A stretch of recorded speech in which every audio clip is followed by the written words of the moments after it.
सबसे पहले हम बात करेंगे बैंक्स बोर्ड ब्यूरो के बारे में।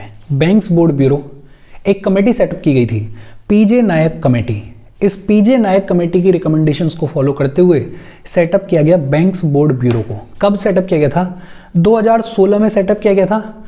ऑटोनॉमस बॉडी के जैसे सेटअप किया गया था और इसको सेटअप किया गया था पब्लिक सेक्टर बैंक्स में गवर्नेंस को इंप्रूव करने के लिए। ये जो बैंक्स बोर्ड ब्यूरो है, इसके मेन फंक्शंस क्या हैं? एक तो इसका मेन फंक्शन ये था कि जितने भी पब्लिक सेक्टर बैंक्स हैं और जितने भी फाइनेंशियल इंस्टीट्यूशंस हैं, उनका कौन हेड होगा, उस हेड का नाम रिकमेंड करना। बेसिकली बताना कि पब्लिक सेक्टर बैंक और फाइनेंशियल इंस्टीट्यूशंस के लिए कौन हेड बन सकता है। इसके अलावा फंड्स को रेज करने के और क्या तरीके हो सकते हैं, उस पर एडवाइस देना। फिर बैंक्स में जो स्ट्रेस्ड एसेट्स हैं, उस स्ट्रेस्ड एसेट्स के इश्यू को सॉल्व करने के लिए क्या क्या स्टेप्स लेने चाहिए, उसके ऊपर पूरा कामकाज करना। और ये जो बैंक्स बोर्ड ब्यूरो था, ये काम करता था गवर्नमेंट और पब्लिक सेक्टर बैंक्स के बीच में लिंक का। बैंक्स बोर्ड ब्यूरो में कौन कौन हुआ करता था? एक होते थे इसमें चेयरमैन, और चेयरमैन के अलावा होते थे 6 मेंबर्स।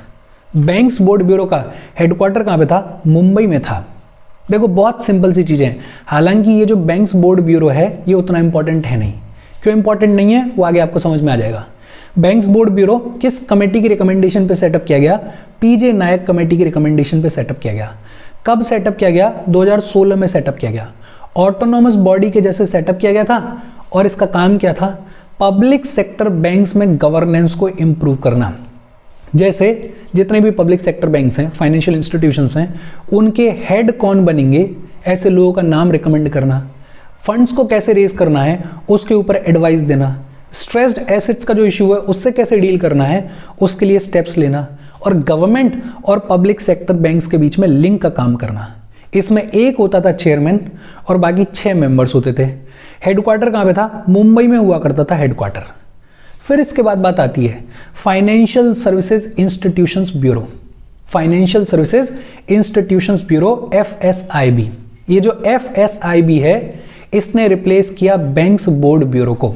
ये जो बैंक्स बोर्ड ब्यूरो है, इसको किसने रिप्लेस किया? फाइनेंशियल सर्विसेज इंस्टीट्यूशंस ब्यूरो ने। बेसिकली दिल्ली हाई कोर्ट ने ये बोला कि ये जो बैंक्स बोर्ड ब्यूरो को आपने पावर दे दी है कि ये नाम रिकमेंड करेगा कि कौन बनेगा पब्लिक सेक्टर बैंक का हेड, कौन बनेगा फाइनेंशियल इंस्टीट्यूशंस का हेड, ये पावर आपने ठीक नहीं दी हुई है, ये अनकॉन्स्टिट्यूशनल है। तो गवर्नमेंट ने इस आर्ग्यूमेंट को एक्सेप्ट किया और गवर्नमेंट ने इस बैंक्स बोर्ड ब्यूरो को रिप्लेस कर दिया फाइनेंशियल सर्विसेज इंस्टीट्यूशंस ब्यूरो से। ये आज की डेट में एक गवर्नमेंट बॉडी है जिसको सेटअप किया गया है under department of financial services, जो कि डिपार्टमेंट है मिनिस्ट्री ऑफ फाइनेंस के अंडर। किस डिपार्टमेंट के अंडर है? Department of financial services. और अब इसका काम है कि जितने भी पब्लिक सेक्टर बैंक्स हैं, जितनी भी इंश्योरेंस कंपनीज हैं, जितने भी फाइनेंशियल इंस्टीट्यूशंस हैं, उनमें डायरेक्टर कौन बन सकता है, उनमें नॉन एग्जीक्यूटिव चेयरपर्सन कौन बन सकता है, उनके नामों को रिकमेंड करना। जो काम पहले बैंक्स बोर्ड ब्यूरो किया करता था, अब वही काम कौन करता है? फाइनेंशियल सर्विसेज इंस्टीट्यूशंस ब्यूरो, जो कि एक गवर्नमेंट बॉडी है, जो कि फंक्शन करती है under department of financial services, जो कि एक डिपार्टमेंट है मिनिस्ट्री ऑफ फाइनेंस का। अच्छा, इस FSIB का कंपोजिशन क्या है? इसमें एक होते हैं चेयरपर्सन, और ये जो चेयरपर्सन होते हैं, इनको नॉमिनेट करती है central government. Financial services institutions bureau में एक होते हैं चेयरपर्सन, जिनको नॉमिनेट करती है सेंट्रल गवर्नमेंट। चेयरपर्सन कौन बन सकता है?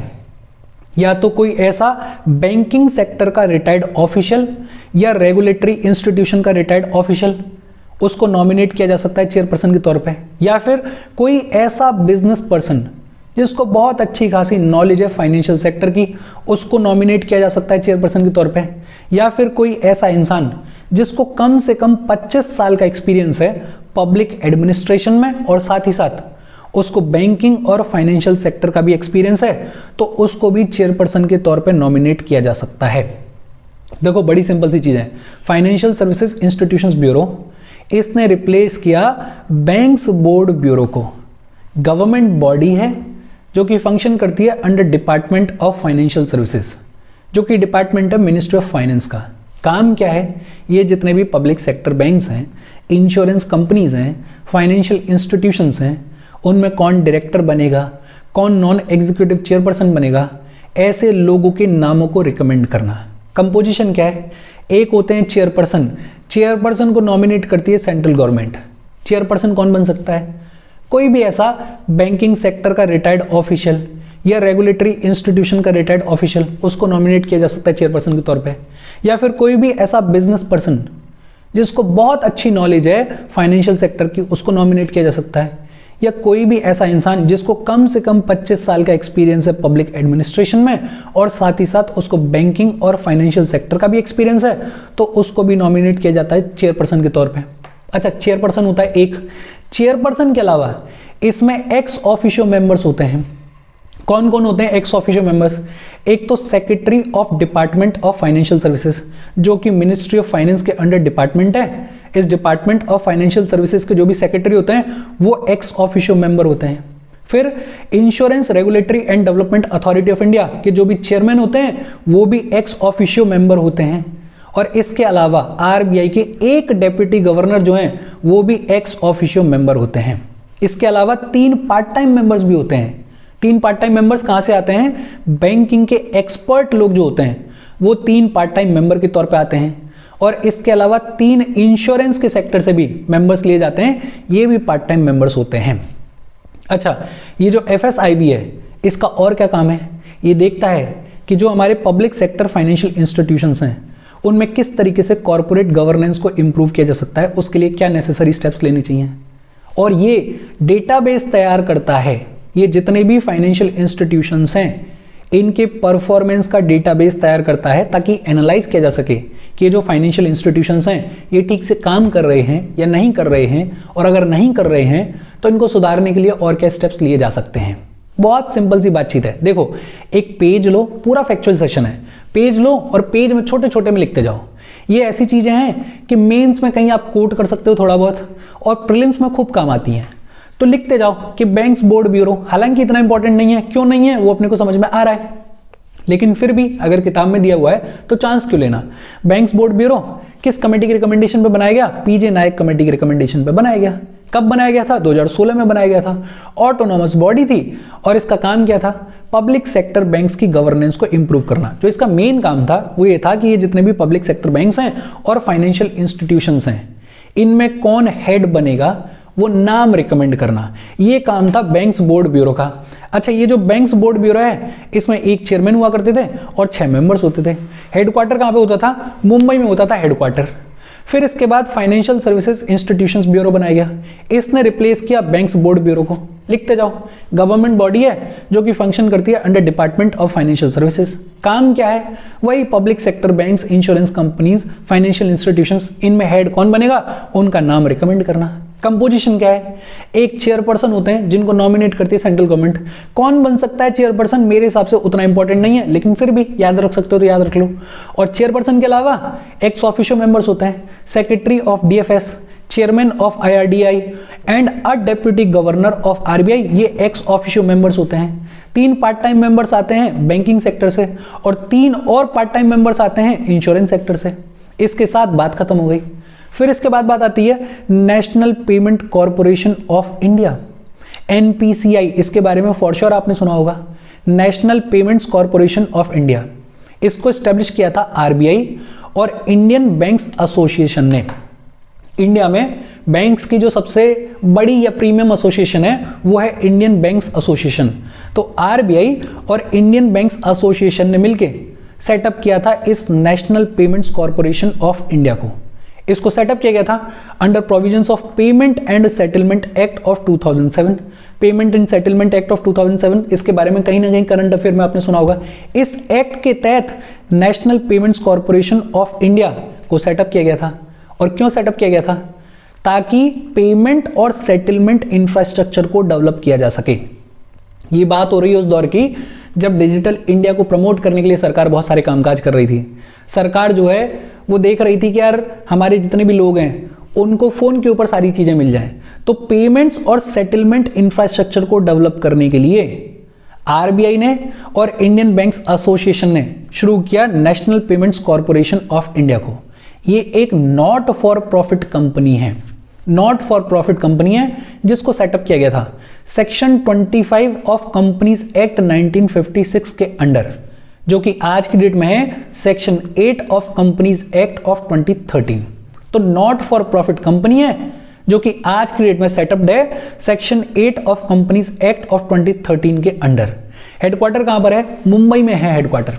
अच्छा, NPCI national Payments Corporation of India, इसने बहुत सारे प्रोडक्ट्स, बहुत सारे सर्विसेज प्रोवाइड किए हैं। मोटा मोटा देख लेते हैं। यूपीआई सबसे पॉपुलर, यूनिफाइड पेमेंट इंटरफेस। ये जो यूनिफाइड पेमेंट इंटरफेस है ये एक पेमेंट सिस्टम है, आप सबको पता ही होगा। इसको डेवलप किया है एनपीसीआई ने। बेसिकली क्यूआर कोड को स्कैन करो और आप सीधे सीधे मर्चेंट को पे कर सकते हो, मतलब सीधे सीधे ट्रांसफर हो जाता है पैसा। आप सब ने यूपीआई को यूज किया, ये आपको पता ही है। इसको रेगुलेट कौन करता है? आरबीआई रेगुलेट करता है। और इसको बनाया गया है over IMPS, immediate payment service नाम का एक सॉफ्टवेयर है जिसके ऊपर इस यूपीआई को बनाया गया है। तो आपको तो इतना याद रखना है कि यूपीआई की फुल फॉर्म क्या है? Unified payment interface. किसने डेवलप किया है? एनपीसीआई ने। रेगुलेट कौन करता है? आरबीआई रेगुलेट करता है। और इसको बनाया गया है आईएमपीएस के ऊपर।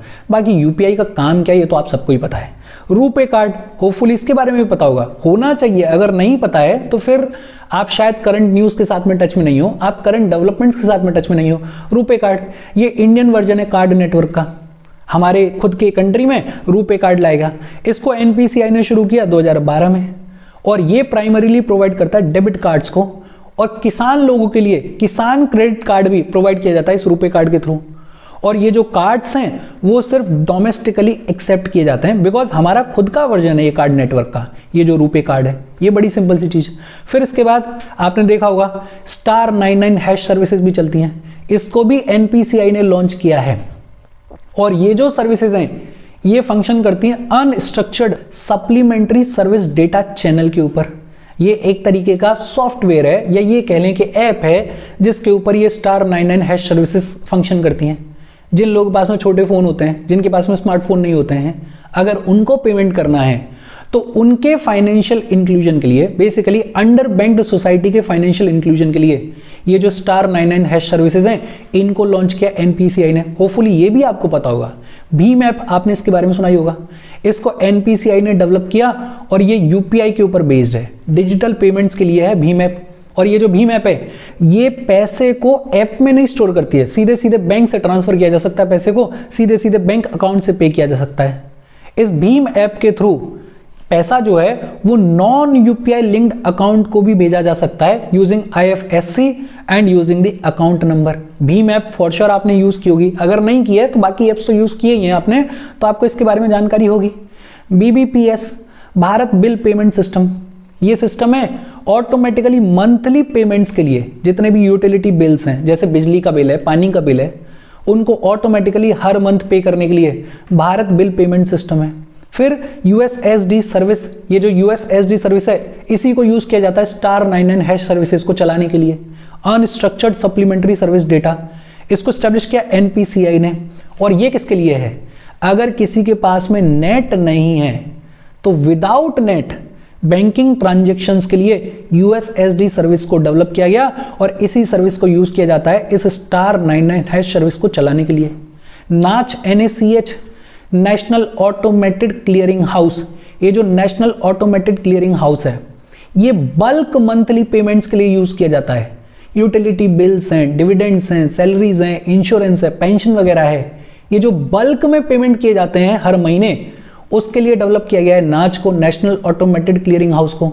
और ये जो नाच है इसको यूज करते हैं बड़े बड़े बैंक्स, बड़े बड़े फाइनेंशियल इंस्टीट्यूशंस, बड़े बड़े कॉर्पोरेट्स जिनको हर महीने हजारों लोगों की सैलरी देनी होती है, सरकार भी इसको यूज करती है।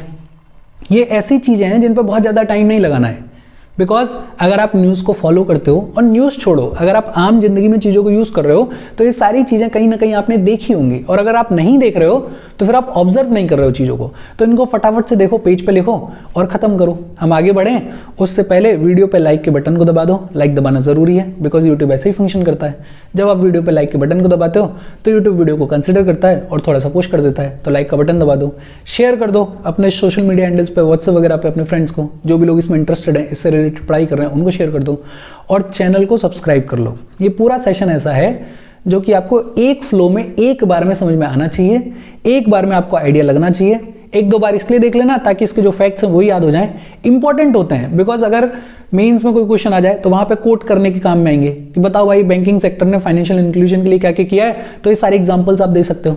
प्रीलिम्स में कहीं ना कहीं काम आ जाती है जानकारी, तो इसको देखना अच्छे से और एक बार में दिमाग में बिठा लेना। फिर इसके बाद एक है advisory board for banking frauds.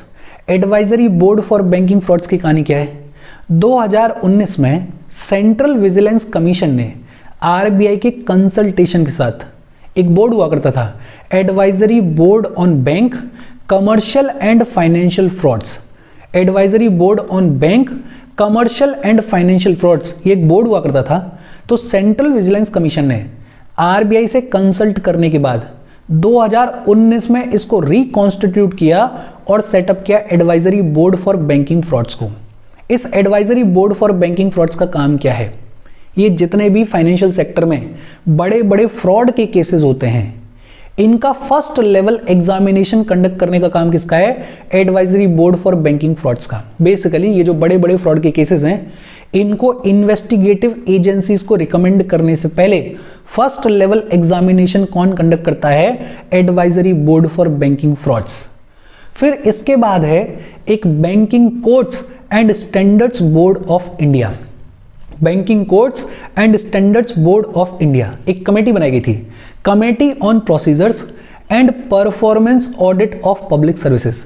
Committee on procedures and performance audit of public services, इसको बनाया गया था अंडर एसएस तारापुर। और इस कमेटी की रिकमेंडेशंस को फॉलो करते हुए 2006 में सेटअप किया गया banking codes and standards board of India को।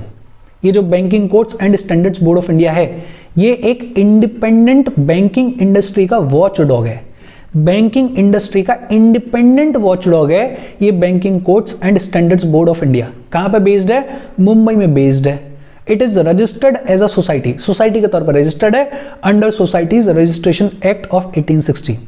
इस बोर्ड की जो मेंबरशिप है वो सभी शेड्यूल्ड कमर्शियल बैंक्स के लिए खुली हुई है, और इनिशियली तो सिर्फ शेड्यूल्ड कमर्शियल बैंक्स के लिए ही खुली हुई थी, लेकिन अब ये जो मेंबरशिप है वो शेड्यूल्ड कमर्शियल बैंक्स के साथ साथ रीजनल रूरल बैंक्स और सेलेक्टेड अर्बन कोऑपरेटिव बैंक्स के लिए भी खुली हुई है। और इसका काम क्या है? इसका काम ये है कि देखना बैंकिंग इंडस्ट्री जो भी प्रॉमिस कर रही है अपने कंज्यूमर को, वो डिलीवर करे अपने कंज्यूमर को। कंज्यूमर को घाटा नहीं होना चाहिए, कंज्यूमर डिसएडवांटेज पे नहीं होना चाहिए, आम जनता डिसएडवांटेज पे नहीं होनी चाहिए। जो भी उनको प्रॉमिस किया जा रहा है फ्रॉम द बैंकिंग इंडस्ट्री वो उनको मिलना चाहिए। ये एंश्योर करना किसका काम है? Banking codes and standards board of India. देखो एक बार फिर से देख लेते हैं। ये ऐसी चीजें हैं जो लगती सिंपल है और काम आ जाती हैं। यूजुअली अपन ऐसी चीजों को इग्नोर कर देते हैं, लगता है कि हाँ यार ठीक है ना बोर्ड है, लेकिन फिर भी ये काम की चीजें हैं। बैंक्स बोर्ड ब्यूरो किस कमेटी की रिकमेंडेशन पे सेटअप किया गया? पीजे नायक कमेटी की पे। कब सेटअप किया गया था? 2016 में सेटअप किया गया था। काम क्या था? इसका काम था पब्लिक सेक्टर बैंक्स में गवर्नेंस को इंप्रूव करना। जो इसका मेन काम था वो था कि जितने भी पब्लिक सेक्टर बैंक्स हैं और जितने भी फाइनेंशियल इंस्टीट्यूशंस हैं उनमें कौन हेड बनेगा वो नाम रिकमेंड करना। कंपोजिशन एक चेयरमैन और 6 मेंबर्स। हेडक्वार्टर कहाँ पे था? मुंबई में। इस बैंक्स बोर्ड ब्यूरो को रिप्लेस किया फाइनेंशियल सर्विसेज इंस्टीट्यूशंस ब्यूरो ने। गवर्नमेंट बॉडी है ये, और ये फंक्शन करती है under department of financial services, जो कि एक डिपार्टमेंट है मिनिस्ट्री ऑफ फाइनेंस का। अब जो काम पहले बैंक्स बोर्ड ब्यूरो किया करता था वही काम फाइनेंशियल सर्विसेज इंस्टीट्यूशंस ब्यूरो करता है। अच्छा, इसका कंपोजिशन क्या है? एक होते हैं चेयरपर्सन जिनको नॉमिनेट करती है सेंट्रल गवर्नमेंट। चेयरपर्सन के अलावा कुछ एक्स ऑफिशियो मेंबर्स होते हैं, secretary of DFS, chairman of IRDI and deputy governor of RBI, ये एक्स ऑफिशियल मेंबर्स होते हैं। 3 पार्ट टाइम मेंबर्स आते हैं बैंकिंग सेक्टर से और 3 पार्ट टाइम मेंबर्स आते हैं इंश्योरेंस सेक्टर से। ये काम है इसका बेसिकली देखना कि जितने भी पब्लिक सेक्टर बैंक्स हैं, जितने भी फाइनेंशियल इंस्टीट्यूशंस हैं, जितने भी इंश्योरेंस कंपनीज हैं, उनमें कौन हेड बनेगा उनका नाम रिकमेंड करना, और कॉर्पोरेट गवर्नेंस को इंप्रूव करने के लिए नेसेसरी स्टेप्स लेना, डेटाबेस तैयार करना इन फाइनेंशियल इंस्टीट्यूशंस के परफॉर्मेंस का। फिर हमने बात की national Payments Corporation of India, ये इंपॉर्टेंट अपने आप में। आरबीआई ने और इंडियन बैंक्स एसोसिएशन ने मिलकर शुरुआत करी National Payments Corporation of India की under Payment and Settlement Act of 2007। काम क्या था? पेमेंट और सेटलमेंट इंफ्रास्ट्रक्चर को डेवलप करना, ये काम था national Payments Corporation of India का। नॉट फॉर प्रॉफिट कंपनी है जिसको सेटअप किया गया था under section 25 of companies act 1956, जो कि आज की डेट में है section 8 of companies act of 2013। Headquarter कहां पर है? मुंबई में है। कई सारे प्रोडक्ट्स हैं इस एनपीआईसी के। यूपीआई यूनिफाइड पेमेंट इंटरफेस, रूपे कार्ड जो कि इंडियन वर्जन है कार्ड नेटवर्क का, 2012 में लॉन्च किया गया था। स्टार 99 हैश सर्विस जिसको एनपीसीआई ने लॉन्च किया और ये वर्क करता है unstructured supplementary service data channel के ऊपर। बेसिकली इसका काम क्या है? ऐसे लोग जो कि अंडर बैंक्ड हैं उनका फाइनेंशियल इंक्लूजन करने के लिए, उनको बैंकिंग की सुविधा प्रोवाइड करने के लिए ये जो स्टार 99 हैश सर्विसेज हैं इनको लाया गया। भीम ऐप है, इसके बारे में आपको पता ही है, एनपीसीआई ने डेवलप किया है और बेसिकली डिजिटल पेमेंट्स के काम में आती है। BBPS Bharat bill payment system, आपके जितने भी यूटिलिटी बिल्स हैं उनका ऑटोमेटेड मंथली पेमेंट इस बीबीपीएस के थ्रू हो जाता है। यूएसएसडी सर्विस, ये unstructured supplementary service data NPCI ने डेवलप किया। ऐसे लोग जिनके पास में नेट नहीं है उनको बैंकिंग ट्रांजैक्शंस की फैसिलिटी प्रोवाइड करता है ये यूएसएसडी सर्विस। फिर नाच है, national automated clearing house, bulk monthly payments के लिए बनाया गया इस नाच को। फिर इसके बाद हमने बात की advisory board for banking frauds की। 2019 में सेंट्रल विजिलेंस कमीशन ने इसको रिकॉन्स्टिट्यूट किया। बेसिकली पहले हुआ करता था advisory board on bank commercial and financial frauds, उसको रिकॉन्स्टिट्यूट करके सेंट्रल विजिलेंस कमीशन ने आरबीआई की कंसल्टेशन के साथ 2019 में सेटअप किया advisory board for banking frauds का। और इसका काम क्या है? जितने भी बैंकिंग फ्रॉड्स होते हैं उनका फर्स्ट लेवल एग्जामिनेशन करता है ये advisory board for banking frauds. फिर इसके बाद लास्ट में है banking codes and standards board of India, एक कमेटी बनाई गई थी, committee on procedures and performance audit of public services, किसके अंडर? एसएस तारापुर के अंडर। इस कमेटी की रिकमेंडेशन को फॉलो करते हुए 2006 में सेटअप किया गया banking codes and standards board of India को। बैंकिंग इंडस्ट्री के वॉचडॉग के तौर पे काम करता है banking codes and standards board of India. Mumbai में बेस्ड है, सोसाइटी के तौर पर रजिस्टर्ड है under societies registration act of 1860। और इसके साथ आज की हमारी बातचीत खत्म हो गई। बेहद इजी सेशन है लेकिन इंपॉर्टेंट है, ढंग से इसको एक छोटे से पेज में सारे डेटा को लिख लो, शॉर्ट में 2-4 बार रिवाइज करो, चीजें अपने आप क्लियर हो जाएंगी। कोई डाउट हो कमेंट करके पूछ लेना। Thank you very much.